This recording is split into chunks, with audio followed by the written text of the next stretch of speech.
又嚟到時事橙嘅時間啦，沉默是金，新奇是橙。面對世界嘅改變，唔使下下都沉默，唔敢出聲。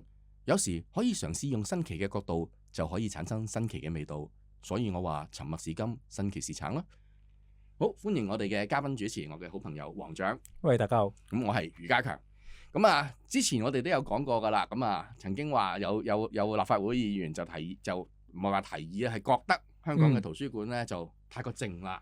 就話即係整啲打卡嘢唔係幾好，要整啲打卡嘢。咁好啦，咁啊不妨又講下少少結果啦。個結果就係一啲統計數字嚟嘅，就係上年公佈嘅。上年公佈咗就係上年即係2025年啦。咁但係佢就公佈咗24年嘅數字，咁因為統計需時啊嘛嚇，咁啊比較客觀就所以就講咗24年嘅數字。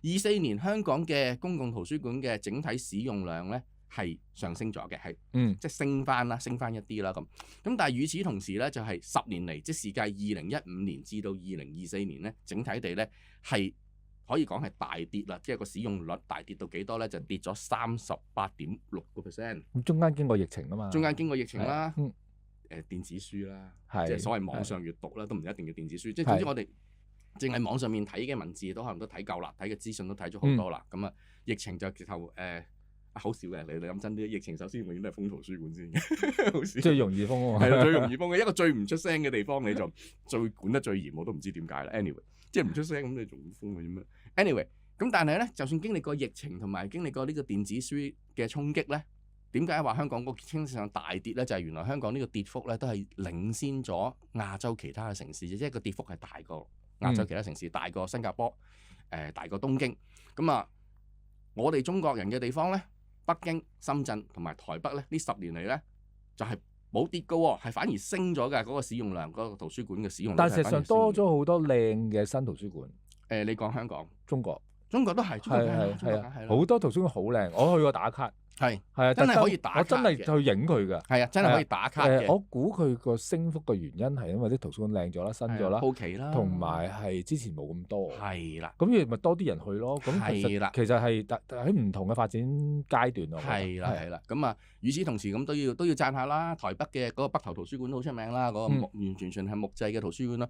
咁但係其實香港如果講打卡嘅都有好靚嘅圖書館㗎，即係上晒得晒國際獎項嘅就係天水圍嗰個圖書館啦。咁好啦，咁但係點解0044嚇我哋喺大中華嘅地區裏邊我哋係跌嘅咧？人哋就不跌反升咧。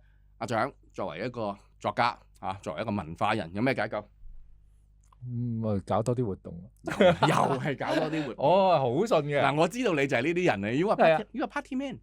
係啊，我好信嘅。即係嗱，我覺得大家睇下其實書展人嘅人流 keep 住有嘅，係啊，即係佢當然而家唔係高峰啦，但係佢唔係跌得好多嘅，啱。同埋耐唔中有啲升幅添。咁你都好難話你錯嘅，因為既然搞活動咁，梗係多啲人啦，咁多啲人咁啊，梗係自然個流量就多啲啦。咁，但係我有少少唔同意嘅，唔係少少係多唔同意添。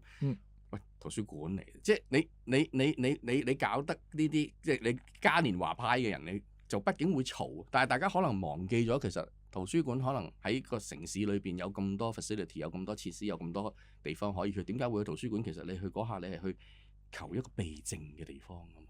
嗱，我覺得咁避靜就即係佢隱居生活就要揾隱居嘅地方啦。咁啊，圖書館咧，其實佢事實上佢係有活動室，佢有好多地方你係可以發聲，係啊，即係你靜，佢唔會影響靜嗰啲地方，即係佢嗰個影響度唔係好大。而我又唔係真係叫大家落去開 party，我覺得其實係好多交流會啊，係啊，即係你啲交流會好重要嘅，即係等於喺書展啫嘛。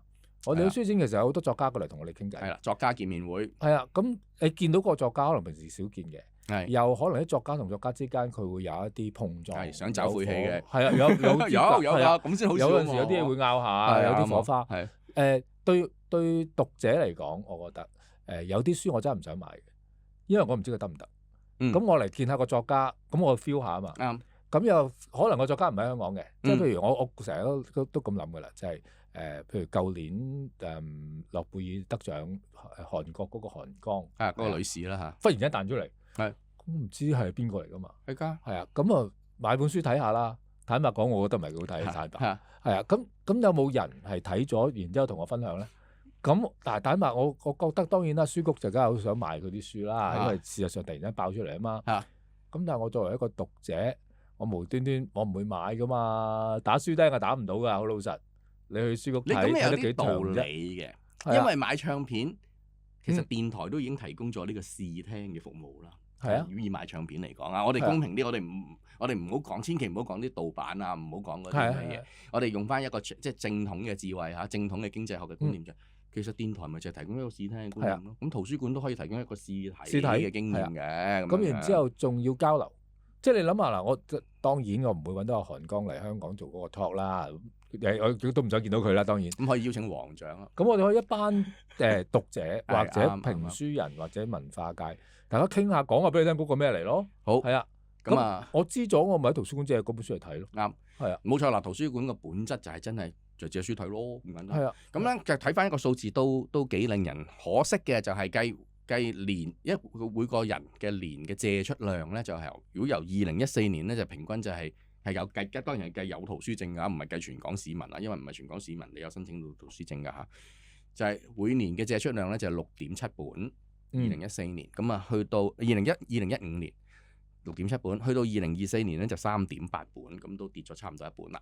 咁啊，我一定唔止呢個數嘅，咁啊，因為我成日都係借書睇嘅，咁啊，所以我算有少少發言權啦。我幾支持借書。我反而想舉個例，我發現一個現象好得意嘅。咁啊，圖書館其實全世界嘅圖書館都係根據一個叫圖書館學嚟到去編排嘅，嚟到去管理嘅。咁圖書館裏邊有一個部門啦嚇，即係有一個書架有一個部門咧，就叫做中國史地部。阿長你好熟悉，因為我知道你寫咗好多一啲普及啲嘅歷史讀物啦，俾細路仔睇啦，俾青少年睇啦咁。你知唔知道中國史地部啊？香港公立圖書館嘅中國史地部咧係冇24史或者叫25史，係冇呢套書。驚人嘛？即係平時係大家要買嘅，唔係大家要唔要買嘅問題。你作為一個圖書館嗱，我為咗準備今日嘅節目，我係查過㗎，查過圖書館個目錄啊，網上嗰個目錄啦 Apps 啦，就算連中央圖書館即係銅鑼灣嗰間喺開放嘅部分係冇中華書局即係最流通嗰個標點本，即係綠色嗰套啦嘅24史、25史即係25史啦，我哋統一叫25史啦。但係佢有嘅，佢唔係擺喺度啫。佢擺咗喺參考圖書室或者叫閉架，或者你要向職員索取或者申請嗱，好唔同㗎。大家話唔係啊，咁有咪得咯？唔係嘅，你要有本嘢攤出嚟俾大家去摸到、接觸到，正如好似頭先你話齋，有啲揭下先知道好唔好睇噶嘛。即係如果你要我好煞有介事咁樣申請填張表，然之後先至掹落嚟，咁我就未必會申請啊。即係麻煩咗啊嘛。同埋好多時我諗我哋唔係真係想去借本書翻屋企睇，我係想去揭下嘅啫。冇錯啦，即係可能即係有兩觀啊嘛，呢啲叫做流觀。同埋可能我真係有2-3樣嘢我想知，咁我咪去嗰度揭咯。係啦。咁啊，只係需要淺嘗。呢啲書通常都係淺嘗嘅啫。但呢啲書我覺得係應該適合擺出嚟。咁而家咁中國史地部係擺啲咩書嘅咧？咁就其實大家都好熟悉嘅，就係嗰啲睇通鑑學投資啊、歷史紀囊都有啊，或者漫畫史記。即係 OK， 我唔否定嘅。我個基本喺度。係啊，即係嗱，我唔否定嗰啲書嘅，但係老實講，其實嗰啲書咧好睇嘅，尤其是阿蔣嗰幾本好睇嘅。但係好坦白講，嗰啲書嘅作者佢哋都係要攞翻24史，都係要攞翻24史、攞翻25史嚟做根據，因為嗰啲係正史嚟噶嘛。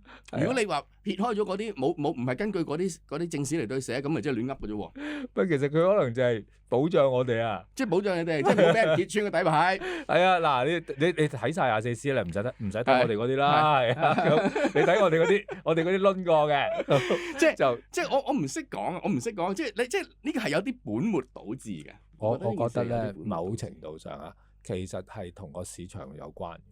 即係佢 feel 到邊啲書，或者佢有統計知道邊啲書係受歡迎多啲，咁佢咪將嗰類嘅嘢對咗出嚟咯。嗱，如果你講起市場，亦都啱嘅，就係咁啊。話説咁，我跟住又轉去第二個部門咯。轉去第二個部咧，就叫做翻譯文學部。OK， 翻譯文學部，你一聽到翻譯文學呢4個字，你會諗起啲咩咧？你問我第一就諗起嗰啲戰爭與和平、追憶似水年華，或者莎士比亞嗰扎啦，係啦，巴黎聖母院，我唔可以話佢冇，但係真係好少，最多係咩咧？推理小説，係啊，咁而家係啊，推理小説《赤川次郎》啦，《東野圭吾》啦咁。誒咁啊，曾經亦都有推理小説作家公開講過㗎，就係圖書館咧就擺太多佢哋嗰啲書啦。咁你知啦，推理小説睇完就唔會買嘅，睇完就唔會買嘅。我會嘅，我會嘅。你會㗎？你真係好忠心啊！